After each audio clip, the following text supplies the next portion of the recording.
बिस्मिल्लाहिर्रहमानिर्रहीम। अस्सलाम वालेकुम। उम्मीद करता हूँ कि आप सब खैरियत से होंगे, जहाँ भी होंगे खुशबाश होंगे। ठीक है, एक नई वीडियो के साथ दोबारा आपकी खिदमत में हाजिर हूँ। जो मेरे चैनल पे नए हैं काइंडली मेरे चैनल को सब्सक्राइब कर लें, वीडियो को लाइक करें और साथ बनी हुए बेल आइकन को प्रेस कर लें ताकि हर नई आने वाली वीडियो का नोटिफिकेशन आप तक बआसानी पहुँच सके। तो आज की जो मेरी वीडियो है ये बड़ी अहम है उन लोगों के लिए जो ईपीएस टॉपिक 2022 से रिलेटेड हैं। जो इससे हट के हैं वो काइंडली वीडियो को स्किप कर सकते हैं, लेकिन ये ईपीएस टॉपिक 2022 वाले लोगों के लिए इंतहाई अहम वीडियो है जिसमें मैं अहम मालूमात शेयर करूँगा। तो चलिए वीडियो को स्टार्ट करते हैं। सबसे पहले मैं आपको बताता चलूँ कि आप लोगों ने केएलटी नंबर एंटर करके ओईसी की वेबसाइट से अपने अपने टेस्ट की डेट्स जो है वो चेक कर ली होंगी। सबको अपना अपना शेड्यूल का पता चल गया होगा कि मेरा कौन सी डेट को कौन सा सेशन है, कौन सा शेड्यूल है। तो चलिए मैं कुछ आपको बताता चलूँ कि टेस्ट वाले दिन कौन कौन सी चीज़ें आपको रिक्वायर्ड होंगी।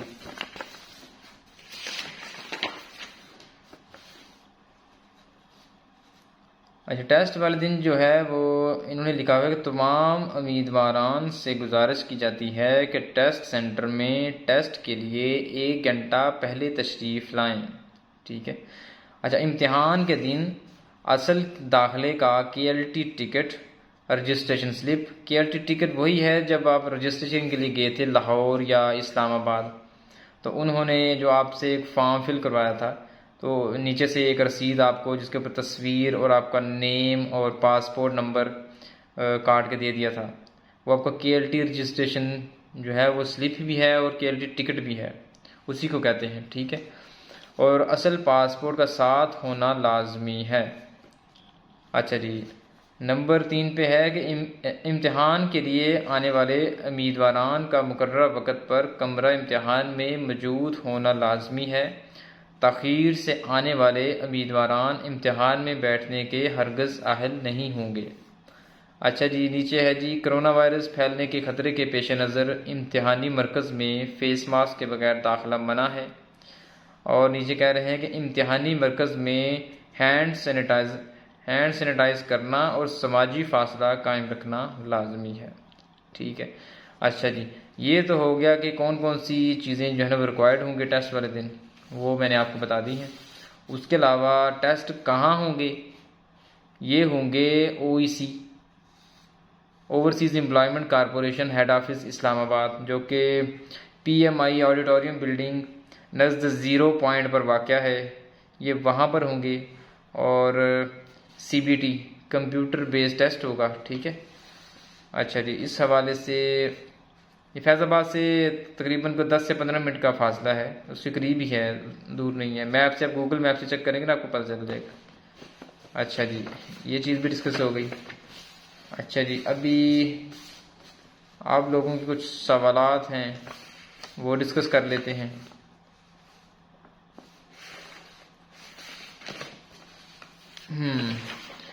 अच्छा जी, कुछ दोस्त पूछ रहे थे कि एक्सपायर पासपोर्ट पर टेस्ट दे सकते हैं। जिन लोगों का या जिन दोस्तों का पासपोर्ट एक्सपायर हो चुका है तो क्या वो टेस्ट दे सकते हैं? तो इसका जवाब ये है कि वो बिल्कुल टेस्ट दे सकते हैं। ठीक है। अच्छा, टेस्ट तो दे सकते हैं, उसके बाद जब वो टेस्ट क्लियर कर जाएंगे, जब जॉब रोस्टर के लिए जमा करवाना होगा तब उनको रिन्यू पासपोर्ट की ज़रूरत पड़ेगी, तब एक्सपायर नहीं चलेगा। ठीक है। तो टेस्ट के लिए एक्सपायर पासपोर्ट चल जाएगा, आप टेस्ट दे सकते हैं। तो बेहतर यही है कि आप उससे पहले अगर टाइम है तो बनवा लें, वो ज़्यादा बेहतर है। ठीक है। अगर उन लोगों का या किसी मजबूरी के तहत किसी दोस्त का या जल्दी आ गया है टेस्ट 31 को या 1 को या 2 जून को, ठीक है, उसका पासपोर्ट भी एक्सपायर है और वो उसकी तो चलो मजबूरी है, वो तो चल जाएगा। ठीक है। हाँ, लेकिन जिसके पास अभी टाइम है, 15 जून है, जुलाई है या अगस्त है, वो सुकून से पासपोर्ट बनवा ले, रिन्यू करवा के ले जाए। अच्छा जी, दूसरा सवाल पूछ रहे हैं जी, केएलटी स्लिप गुम हो गई है तो क्या मैं टेस्ट दे सकता हूँ? देखें जी, केएलटी स्लिप जो है वो तो बड़ी अहम चीज़ होती है, ये तो गुम नहीं होनी चाहिए।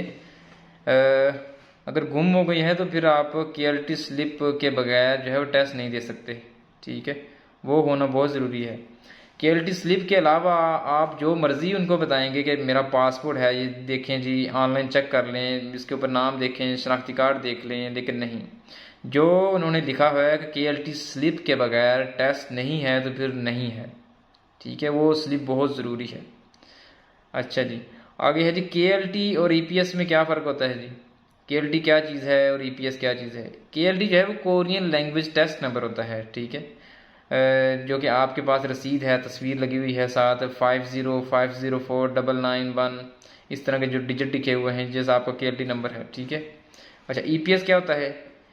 EPS होता है एम्प्लॉयमेंट परमिट सिस्टम, जो HRD कोरिया की तरफ से होता है, ठीक है, और इसके लिए KLT ज़रूरी है, कोरियन लैंग्वेज टेस्ट ज़रूरी है, ठीक है।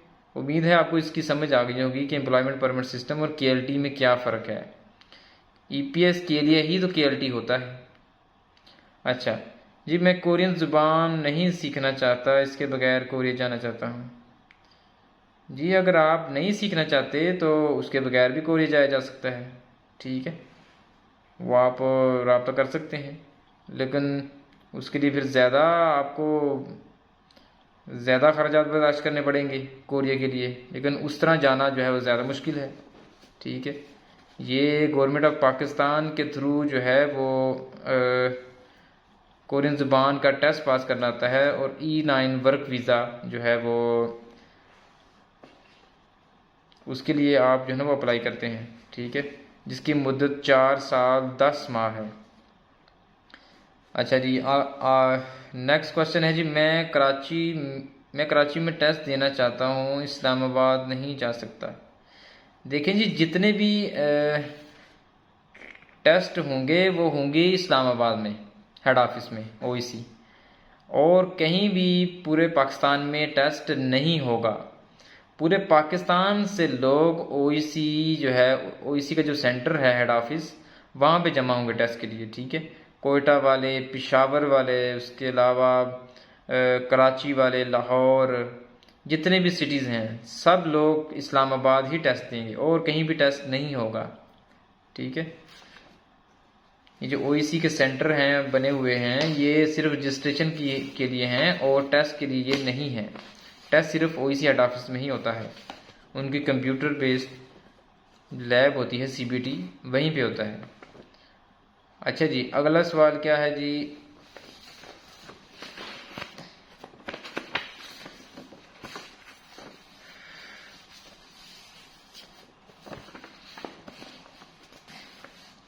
अच्छा, इस दफ़ा जिस आदमी ने सबसे पहले रजिस्ट्रेशन करवाई थी उसका नाम है जी अली महबूब उसका नाम है, और उसने रजिस्ट्रेशन करवाई थी 1 डेट को, सबसे पहले 9 तारीख को रजिस्ट्रेशन उसकी हुई थी इस्लामाबाद में, ठीक है। और उसने इंडस्ट्री में मैन्युफैक्चरिंग और मेयर जो है ना वो सिलेक्ट किया हुआ है, ठीक है। और उसका जो टेस्ट डेट है उसकी वो 18/8/2022, और फर्स्ट सेशन है उसका पहला। अच्छा, एक दिन में इसके 3 सेशन होंगे, ठीक है। 31 मई से लेके 31 अगस्त के दरमियान जो है वो टेस्ट डेट्स हैं। मुख्तलिफ लोगों की मुख्तलिफ डेट्स होंगी, कुछ लोगों का जल्दी आ गया होगा, कुछ लोगों का बिल्कुल एंड पे चला गया होगा अगस्त में, ठीक है। तो इसके लिए आप तैयारी करें, बेहतर अंदाज में, बेहतर तरीके से तैयारी करें और मेहनत करें, टाइम बिल्कुल भी ज़ाया ना करें। अच्छा जी, तो इसका KLT नंबर है 505 आगे 00001। ये सबसे पहला आदमी है जो रजिस्ट्रेशन जिसने करवाई थी, ये आपको नज़र आ रही होगी, ये देखें ज़रा, 505000001, देख रहे हैं, अली महबूब इसका नाम है इस बंदे का, ये देखें। अगर इस सीरियल के मुताबिक अगर वो टेस्ट डेट देते तो सबसे पहले इसी बंदे का होना था टेस्ट, लेकिन इसका नहीं है क्योंकि ये हुए हैं सारे शफल, ठीक है। इसका टेस्ट डेट क्या है, 18 अगस्त 2022 है। ये देखिए, इन्होंने अगस्त में इसको फेंक दिया है, ठीक है, सबसे पहले यही किया था। अब मैं बताता हूँ जो सबसे लास्ट पे जिसने रजिस्ट्रेशन करवाई है वो कौन है। उसका नाम है मोहम्मद मुजम्मल, उसका नाम है। और उसने इंडस्ट्री, उसका KLT नंबर जो है 50507791, उसका KLT नंबर है। और इंडस्ट्री में उसने मैन्युफैक्चरिंग और असेंबल सेलेक्ट की है। और उसकी टेस्ट डेट जो है वो है 27/7/2022, मतलब 27 जुलाई 2022 है उसका सेकंड सेशन है। अब ये देखें ज़रा, अब इसने बिल्कुल लास्ट में रजिस्ट्रेशन करवाई थी। अब पता नहीं लाहौर में करवाई है या इस्लामाबाद में या कराची या पेशावर में, ठीक है। तो उस सीरियल वाइज तो फिर इसका तो बिल्कुल एंड पे बनना चाहिए, 31 अगस्त को होना चाहिए, लेकिन ऐसा हुआ नहीं है। इसको जुलाई में फेंक दिया उन्होंने, 27 जुलाई 2022 को, ठीक है। तो इस दफ़ा जो उम्मीदवार टेस्ट के लिए अपीयर हो रहे हैं वो टोटल कितने हैं वो भी बता देता हूँ आपको। जो टोटल तादाद है इस दफ़ा उम्मीदवारान की वो है 7,791, मतलब 7791। ये लोग अपीयर हो रहे हैं टेस्ट में, जो इस्लामाबाद में टेस्ट देंगे। एक दिन में 210 लोग टेस्ट देंगे, क्योंकि एक सेशन में सिर्फ 70 लोग होते हैं, ठीक है। और 3 सेशन होंगे, 70 मल्टीप्लाई बाय 3 कितने हो गए 210, और 210 मल्टीप्लाई आगे जितने भी दिन हैं उसके ऊपर आप मल्टीप्लाई करेंगे तो ये तादाद बन जाएगी 7,791, ठीक है। अच्छा ये भी हो गया। अच्छा अभी आप चलते हैं, रजिस्ट्रेशन हो गई, टेस्ट डेट आ गई, सारे मामलात हो गए, कुछ सवालों के जवाब थे वो भी मैंने दे दिए। कुछ आपके जहन में कुछ सवाल हैं तो आप पूछ सकते हैं, कमेंट्स में पूछ सकते हैं, ठीक है, उसका जवाब दे दिया जाएगा। और इसके अलावा क्या चीज़ थी, हाँ जी, कुछ सवाल पूछते हैं भाई कि कोरियन ज़ुबान बहुत मुश्किल है, वोकैबुलरी याद नहीं होती, क्या करें। देखें जी, कोरियन ज़ुबान सीखने के लिए आपको बच्चा बनना पड़ेगा, ठीक है। जिस तरह बच्चा नए नए वर्ड सीखता है ना, आबोजी, आमोनी, ओप्पा, तो इस तरह आपको भी जो है वो बच्चा बनना पड़ेगा अगर कोरियन ज़ुबान सीखनी है तो, ठीक है। आप यूँ समझें कि आपको कुछ पता नहीं है, कोरियन ज़ुबान की अलिफ बे भी पता नहीं है, ठीक है। तो आपने बिल्कुल ज़ीरो से इसको लेके चलना है। तो सबसे पहले क्या करेंगे, उसके अल्फ़ाबेट सीखेंगे। किसी भी ज़ुबान को सीखने के लिए उसके अल्फ़ाबेट सीखे जाते हैं, ठीक है। जैसे इंग्लिश को सीखने के लिए ABC सीखेंगे, उर्दू को सीखने के लिए अलिफ बे ते। जैसे हम छोटे थे तो वो जोड़ तोड़ सीखते थे, फिर उनको आपस में मिलाते थे, फिर वो वर्ड बनते थे, फिर वर्ड से सेंटेंस बनते थे। इसी तरह कोरियन में है। कोरियन के सेंटेंस को समझने के लिए पहले उसकी जोड़ तोड़, उसके अल्फ़ाबेट्स की पहचान बहुत ज़रूरी है।